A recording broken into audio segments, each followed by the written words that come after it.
Assalamualaikum warahmatullahi wabarakatuh.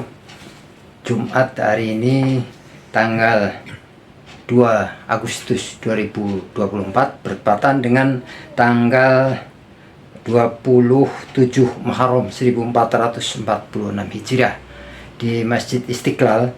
Yang akan bertindak sebagai khatib adalah Profesor Dr. Kiai Haji Didin Hafidudin. Khatib ini akan menyampaikan khutbah dengan mengambil tema karakteristik umatan wasata atau umat moderat. Mari kita ikuti atau dengarkan bersama apa yang akan disampaikan oleh khatib. Mudah-mudahan kita bisa mengambil manfaat dan barokahnya. Wala tamutunna illa wa antum muslimun. Wa qala aidan wa kadzalika ja'alnakum ummatan wasata. Wa kadzalika ja'alnakum ummatan wasata litakunu syuhada 'alan nas wa yakuna rasulu 'alaikum syahida. Al-ayat. Shadaqallahul azim. Hadirin sidang Jumat rahimahullah. Salah satu predikat sebutan yang disematkan Allah Subhanahu wa taala kepada umat Rasulullah sallallahu alaihi wasallam, kepada orang-orang yang beriman, kepada kaum muslimin, kaum muslimat dimanapun dan kapanpun mereka berada, apapun posisi jabatannya, kedudukannya, apapun profesinya, adalah umat wasata, umat yang adil, umat yang jujur, umat yang moderat. Wasatiyatul Islam dalam pengertian seperti diungkapkan pada firman Allah yang saya bacakan tadi, Al-Baqarah 143, adalah menjelaskan khiyaran udulan, the best ummah, yang terbaik, udulan yang adil, tawazun yang seimbang satu dengan yang lainnya. Kemudian diungkapkan kenapa sampai ada sebutan umat wasata, litakunu syuhada 'alan nas wa yakuna rasulu 'alaikum syahida, agar kita menjadi barometer dari umat yang lain, barometer ukuran dari bangsa yang lain, barometer dari kemajuan, sekaligus juga barometer dari kemunduran. Litakunu syuhada 'alan nas wa yakuna rasulu 'alaikum syahida. Hadirin sidang Jumat rahimahullah, dalam berbagai macam tafsir diungkapkan bahwa karakter atau sifat-sifat umat wasata itu ada berapa. Yang pertama adalah at-ta'adul, al-i'tidal wa ta'adul, berusaha untuk menegakkan keadilan dalam semua bidang kehidupan, menjauhkan diri dari perbuatan yang zalim, perbuatan yang merusak.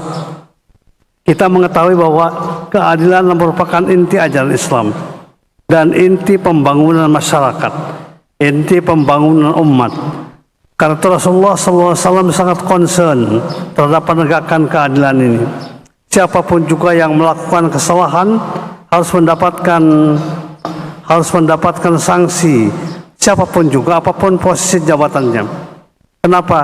Karena Rasulullah mengatakan ketika ada seorang sahabat wanita Bani Bakhrunya yang mencuri, kemudian sahabat yang lain meminta supaya tidak ada dekatan keadilan, Rasulullah mengatakan, innama kana man qablakum, innama halaka man kana qablakum, kana idza saraqa sayfu dhaif aqamu al-hadda wa idza saraqa al-syarif adahu hadda.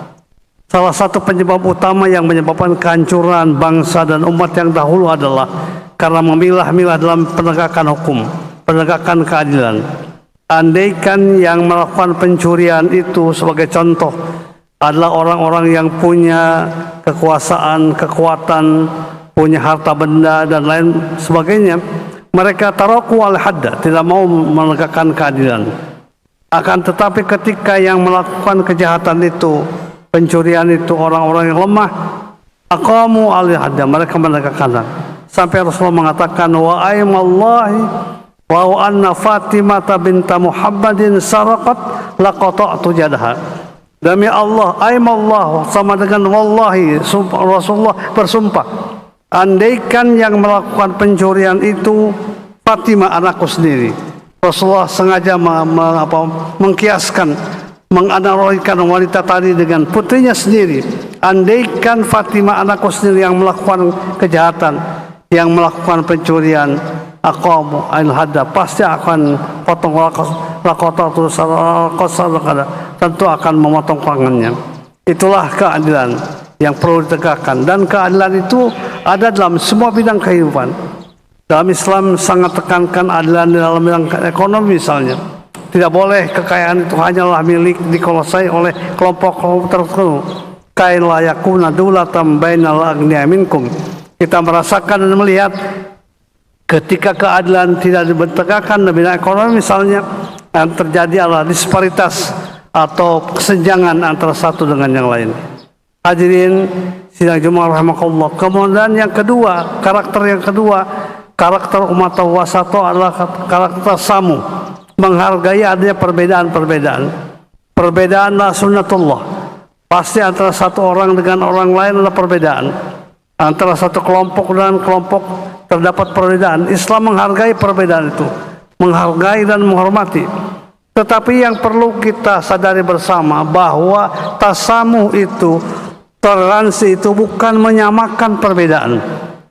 Satu agama disamakan dengan agama yang lain itu tidak boleh. Tidak ada pengertian tasamuh itu. Tasamuh itu menghargai adanya perbedaan. Karena apa? Karena dalam bidang agama tidak boleh ada paksaan. La ikraha fid din, qad tabayyana rusydu minal ghayy. Tetapi sekali lagi yang harus kita luruskan adalah bahwa tasamuh, toleransi itu menyamakan perbedaan-perbedaan, itu yang tidak benar. Hadirin sidang jemaah rahimakumullah. Kemudian yang ketiga adalah asyura.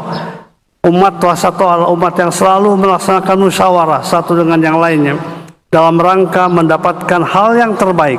Syura itu dilakukan dengan orang-orang yang suka sholat, yang suka berjamaah, yang satu visi, satu misi, satu keyakinan. Ketika syura dilaksanakan dengan orang-orang yang satu keyakinan, wa amruhum bisyura bainahum, maka insyaallah hasilnya akan menghasilkan sesuatu yang bermanfaat bagi masyarakat, bagi umat, bagi bangsa dan negara. Kemudian yang keempat atau yang terakhir yang disebut dengan al-muwatanah, yaitu kecintaan kepada tanah air. Kecintaan kepada tanah air bagian dari keimanan, bagian dari karakter umat wasato. Orang-orang yang beriman, umat-umat yang wasato adalah umat yang mencintai negara dan bangsa. Umat yang selalu berkorban untuk kepentingan negara. Bahkan dalam Al-Quran ada doa Nabi Ibrahim yang salah satu doanya adalah bagaimana supaya negara yang ditinggalinya, negara Makkah ketika itu, menjadi negeri yang aman. Wa idh qala Ibrahim rabbi jal hadha baladan amina warzuq ahlahu minas samarati man amana minhum billahi wal yaumil akhir. Ingatan ketika Nabi Ibrahim berdoa kepada Allah, meminta kepada Allah, ya Allah jadikan negeri ini negeri yang aman, negeri yang penduduk yang mendapatkan makanan, mendapatkan konsumsi, berikan engkau dengan rezeki yang halal, maka kemudian agar mereka bisa beribadah kepada Allah. Ada beberapa hal yang berkaitan dengan karakter Islam tasawuf ini. Kelompok moderat ini banyak sekali diungkapkan terutama dalam tafsir-tafsir konvensional. Tapi sebagian saja, andaikan yang keempat ini kita laksanakan, terutama para pemimpin umat, pemimpin bangsa melaksanakan sebaik-baiknya, insya Allah akan sangat bermanfaat bagi bangsa dan negara yang kita cintai ini.